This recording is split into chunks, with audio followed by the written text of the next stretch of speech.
শুধু মুন্না, ভাই নাই। ভাই নাই এই কারণে আপনি এমবিবিএস না? না। তো ভিউয়ার্স, মুন্না ভাই এমবিবিএস না, উনি শুধু মুন্না।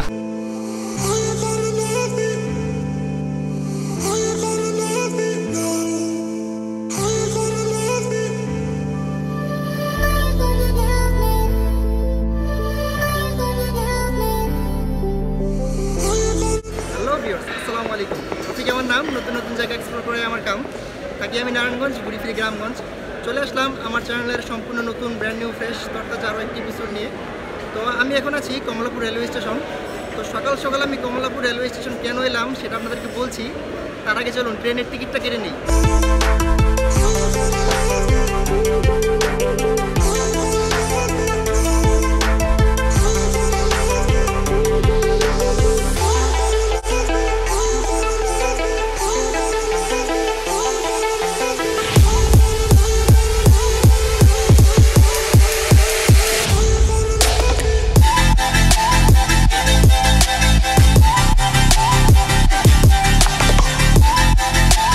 তো ভিউয়ার্স, আমার টিকিট কাটা শেষ। আমি এখন যাচ্ছি বাওয়াল রাজার দেশ গাজীপুরে। তো আমি আজকে একাই আছি। তো গাজীপুরে গিয়ে আমার সাথে কয়েকজন জয়েন করবে। তো চলুন গাজীপুর যাওয়া যাক। খুব ইন্টারেস্টিং কিছু ব্লগ হতে চলেছে, সাথেই থাকুন।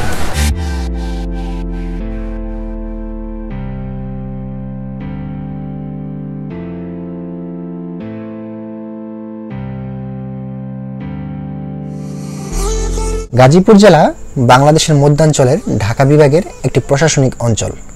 ইতিহাস আর ঐতিহ্যের সংশ্লেষে কালোত্তীর্ণ মহিমায় আর বর্ণিল দীপ্তিতে ভাস্বর অপার সম্ভাবনায় ভরপুর গাজীপুর জেলা। ইতিহাস খ্যাত বাওয়াল পরগনার গহীন বনাঞ্চল আর গৈরিক মৃত্তিকা কোষের ট্যাকটিলায় দৃষ্টিনন্দন ঐতিহাসিক এই জনপদ 1984 সালের 1 মার্চ গাজীপুর জেলা হিসেবে আত্মপ্রকাশ করে।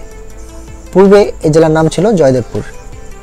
গাজীপুরে রয়েছে জাতীয় পর্যায়ের বিভিন্ন প্রতিষ্ঠানের সদর দপ্তর সহ 5টি বিশ্ববিদ্যালয় ও দেশের একমাত্র হাইটেক পার্ক, বহু সংখ্যক সরকারি স্বায়ত্তশাসিত বেসরকারি প্রতিষ্ঠান এবং ক্ষুদ্র মাঝারি ও ভারী শিল্পের কারখানা সহ দেশের তৈরি পোশাক শিল্পের বিরাট অংশ।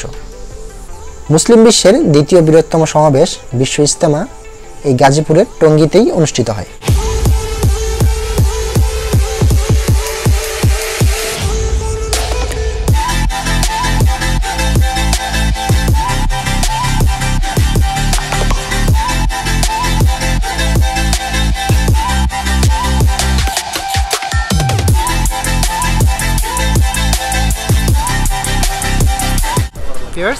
আমি চলে এসেছি বাওয়াল রাজার দেশ গাজীপুর জেলায়।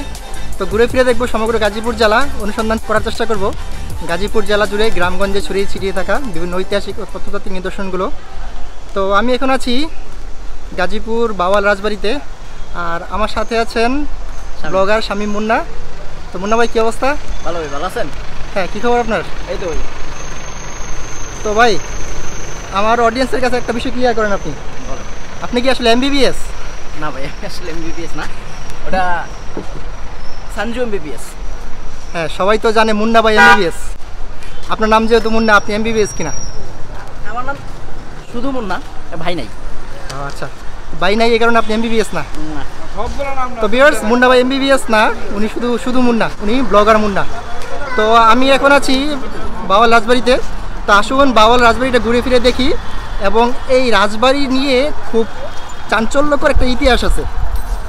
ইতিহাসটা খুব চাঞ্চল্যকর এবং রূপকথাকেও হার মানায়। তো চলুন এই বাড়িটা ঘুরে ফিরে দেখি এবং এই বাওয়াল রাজবাড়ির সেই চাঞ্চল্যকর এবং রোমাঞ্চকর ইতিহাসটা অনুসন্ধান করার চেষ্টা করি। তো ভিউয়ার্স, আমি এখন আছি বাওয়াল রাজবাড়ির সামনে। এটা হচ্ছে বাওয়াল রাজবাড়ির মূল ভবন। তো আসুন আপনাদেরকে ভবনটা ঘুরে দেখাই। গাজীপুরের জয়দেবপুর 19 শতকে ছিল বিখ্যাত বাওয়াল স্টেটের প্রাণকেন্দ্র। জেলা জজ কোর্ট ও জেলা প্রশাসকের কার্যালয় হিসেবে ব্যবহৃত এই ভবন একসময় ছিল বাওয়াল রাজাদের রাজবাড়ি। এই রাজবাড়ি তৈরি করেছিলেন বাওয়ালের জমিদার জয়দেব নারায়ণ চৌধুরী। পরবর্তী জমিদার কালীনারায়ণ রাজা খেতাব পেলে 1878 সালে জমিদার বাড়ির নাম বদলে হয় রাজবাড়ি। 1951 সালে জমিদারি প্রথা বিলুপ্ত হওয়ার আগ পর্যন্ত বাওয়াল স্টেটের তদারকি পরিচালিত হয়েছে এই রাজবাড়ি থেকে। সন্ন্যাসী বেশে মৃত রাজার ফিরে আসার এক অদ্ভুত ঘটনার সাক্ষী হয়ে আছে এই রাজবাড়িটি। রাজা রাজেন্দ্র নারায়ণের মৃত্যুর পর তিন পুত্রকে জমিদারির বিভিন্ন অংশের দায়িত্ব বুঝিয়ে দেওয়া হয়।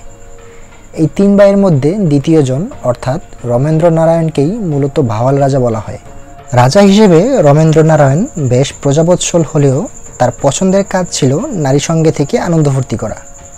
অতিরিক্ত মদ্যপান ও নারী সংসর্গের কারণে রাজা সিফিলিস রোগে আক্রান্ত হয়। তখন রাজার চিকিৎসা করছিলেন পারিবারিক চিকিৎসক আশুতোষ দাশগুপ্ত। 1909 সালের 18 এপ্রিল ডাক্তারের পরামর্শে রাজাকে সস্ত্রীক দার্জিলিংয়ে পাঠানো হয়। সাথে অবশ্য চিকিৎসক এবং রাজার শ্যালক সত্যেন্দ্রনাথ ব্যানার্জি ও রাজার আরও কিছু কাছের লোকও যান। তবে ভাওয়াল পরিবারের সদস্য শ্রীমতী রত্না চ্যাটার্জির ভাষ্যমতে ভাওয়ালের রাজা স্ত্রী বিভাবতী ছিলেন ব্যভিচারিণী। পারিবারিক ডাক্তার আশুতোষ দাশগুপ্তের সাথে ছিল তার অবৈধ সম্পর্ক। এই ঘটনায় মেজুকুমার যখন রানী বিভাবতীকে শাস্তি দিতে উদ্যত হন, তখনই মেজরানী ও আশু ডাক্তারের ফাঁদে পড়ে চিকিৎসার জন্য দার্জিলিংয়ে চলে যেতে হয় রাজাকে। কথিত আছে যে দার্জিলিংয়ে চিকিৎসার জন্য সাথে গিয়ে মেজরানী উল্টো মেজুকুমারকে অসুস্থ করার জন্য স্বল্প মাত্রায় বিষ প্রয়োগ করতে থাকেন। এতে ধীরে ধীরে রাজার শারীরিক অবস্থার অবনতি হতে থাকলো। ক্রমেই বেড়ে যেতে লাগলো তার অসুখ। অনেক চেষ্টা করেও আর বাঁচিয়ে তোলা যায়নি রাজা রমেন্দ্র নারায়ণকে। মে মাসের 7 তারিখ রাজার মৃত্যু হয়। চিকিৎসকের প্রতিবেদনে লেখা হয় যে গলব্লাডারের পাথর হওয়ার কারণে তার মৃত্যু হয়েছিল। দার্জিলিংয়েই রাজার শবদেহ পোড়ানো হয় এবং মে মাসের 18 তারিখে শ্রাদ্ধ অনুষ্ঠান পালিত হয়। রাজা রমেন্দ্র নারায়ণের জীবন অবসানের গল্পটি এখানেই শেষ হতে পারত, কিন্তু না, এখানেই শেষ হয়নি। চাঞ্চল্যকর এই ঘটনাটি মোড় নেয় অন্যদিকে। রাজার মৃত্যুর 10 বছর কেটে গেছে। তখন রাজ্যের দায়িত্ব পালন করছেন রানী বিভাবতী দেবী। 1920-21 সালের দিকে ঢাকার বাকলেন বাঁধের কাছে গেরুয়া পোশাক পরা অত্যন্ত সুদর্শন এক জটাধারী সন্ন্যাসীর আগমন ঘটে। রাজ্যের অনেকেই সন্ন্যাসীকে দেখতে ও তার সাথে কথা বলতে যান। সন্ন্যাসীর মুখের অবয়ব ও কথা বলার ধরন দেখে অনেকেরই একটা ব্যাপারে সন্দেহ হতে থাকে। একদিন রাজার এক বিশ্বস্ত দেহরক্ষী সন্ন্যাসীকে চিনে ফেলেন। সে তখন রাজা এসেছে বলে চিৎকার করতে থাকেন। অল্প কিছু সময়ের মধ্যেই রাজ্যে শোরগোল ওঠে। ফলে সন্ন্যাসীকে দেখার জন্য ভিড় জমে যায়। পরে সন্ন্যাসী নিজ মুখেই স্বীকার করেন তিনি রাজা রমেন্দ্র নারায়ণ। খবর শুনে রাজার বোন জ্যোতির্ময়ী দেবী সন্ন্যাসীকে প্রাসাদে আনতে লোক পাঠান। জ্যোতির্ময়ী দেবী সন্ন্যাসীকে অনেকভাবে পরীক্ষা করেন। একবারে ছোটবেলার অনেক ঘটনা জিজ্ঞেস করলেন। সন্ন্যাসীর উত্তরে জ্যোতির্ময়ী দেবী খুব অবাক হয়ে যান, কেননা তিনি এমন সব প্রশ্নের উত্তর দিচ্ছিলেন যা ছিল দুই ভাই বোনের ছোটবেলার স্মৃতি সম্পর্কে। উপস্থিত আত্মীয় স্বজন ও কৌতূহলী লোকজন সন্ন্যাসীর পরিচয় নিশ্চিত হতে রীতিমতো পরীক্ষা নেওয়া শুরু করেন। জমিদার বাড়ির খুঁটিনাটি বিষয়, বাবার নাম, মার নাম, এমনকি যেই দাইমার কাছে মেজুকুমার বড় হয়েছেন তার নাম পরিচয় কিছুই বাদ যায় না। সন্ন্যাসীকে রাজা হিসেবে মেনে নেওয়ার পেছনে আরও একটি কারণ ছিল। রাজা যখন মারা যান তাকে পোড়ানোর জন্য শ্মশানে নিয়ে যাওয়া হয়, কিন্তু ঝুম বৃষ্টি হওয়ার কারণে ডোমরা রাজাকে শ্মশানে ফেলেই চলে যান। বৃষ্টি কমে এলে ডোমেরা শ্মশানে গিয়ে নাকি দেখেন সেখানে কোনো মৃতদেহই নেই। সেই রাতে কিছু নাগসাধু শ্মশানের ভিতর দিয়ে যাচ্ছিলেন। পথে একটি লোককে পড়ে থাকতে দেখে তারা গায়ে হাত দিয়ে দেখেন যে লোকটি বেঁচে আছেন। তখন সন্ন্যাসীরা রাজাকে সাথে করে নিয়ে আসেন তাদের আস্তানায় এবং সেবা শুশ্রূষা করে সুস্থ করে তোলেন আর সন্ন্যাস ধর্মে দীক্ষা দেন। এদিকে রাজার স্মৃতিও লোপ পায় এবং রাজ্যের কথা তিনি বেমালুম ভুলে বসেন। অনেক বছর কাটার পর সন্ন্যাসীরা যখন বিভিন্ন জায়গায় ঘুরে বেড়াচ্ছেন, তখন রাজার ধীরে ধীরে মনে পড়তে থাকে হারানো অতীতের কথা, তার রাজ্যের কথা, প্রজাদের কথা। আর দেরি না করেই তিনি ছুটে আসেন জয়দেবপুরের চীনাঘাটিতে। এসেই কাউকে কিছু বলে উঠতে পারেননি। কয়েকটা দিন চারিদিকটা পর্যবেক্ষণ করতে লাগলেন। পরবর্তীতে স্থানীয়রাই রাজাকে চিনে নেন। অনেক নাটকীয়তার পর প্রজারা ফিরে পান তাদের রাজাকে, আর রাজা ফিরে পান তার হারানো রাজত্ব। এভাবেই সমাপ্ত হয়েছিল মৃত ভাওয়াল রাজার সন্ন্যাসী হয়ে ফিরে আসার সত্য ঘটনা, যা আজও স্থানীয়দের লোকমুখে শোনা যায়।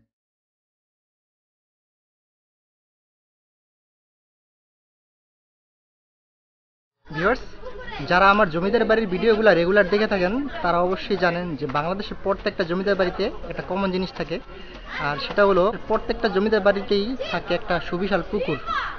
তো এটা হচ্ছে বাওয়াল রাজবাড়ির সেই পুকুরটা। আসলে আপনাদেরকে পুকুরটা দেখাই।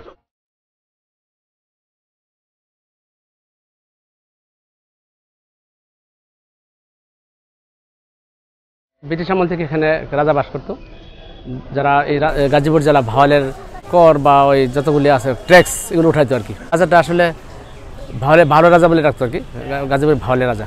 এখানে তার বিচারালয় ছিল, তারপরে এখানে বৈঠকখানা ছিল। পুরো গাজীপুর জেলা যতগুলো উপজেলা আছে সবগুলো নিয়ন্ত্রণ উনিই করতো। কৃষকের কাছ থেকে মনে করুন ওই যত খাজনা যা আছে ওর কাছে দিয়া মানে মানুষ চলতে হতো আর কি। তবে আমি যতটুকু জানি এখানে রাজবাড়িটাই ছিল মানে গাজীপুর অন্যতম একটা ঐতিহ্য। আর এই রাজা বাদশারা ওইখানে গাজীপুর জেলা যত ধরনের ট্যাক্স, যত ধরনের মানে মাতব্বরি বৈঠকানা সমস্ত কিছু ওনারাই করতো আর কি। ওই রাজা নিয়ন্ত্রণ করতো। তো ওই রাজাকে কর না দিয়ে কেউ মানে কোনো কিছু করতে পারতো না আর কি।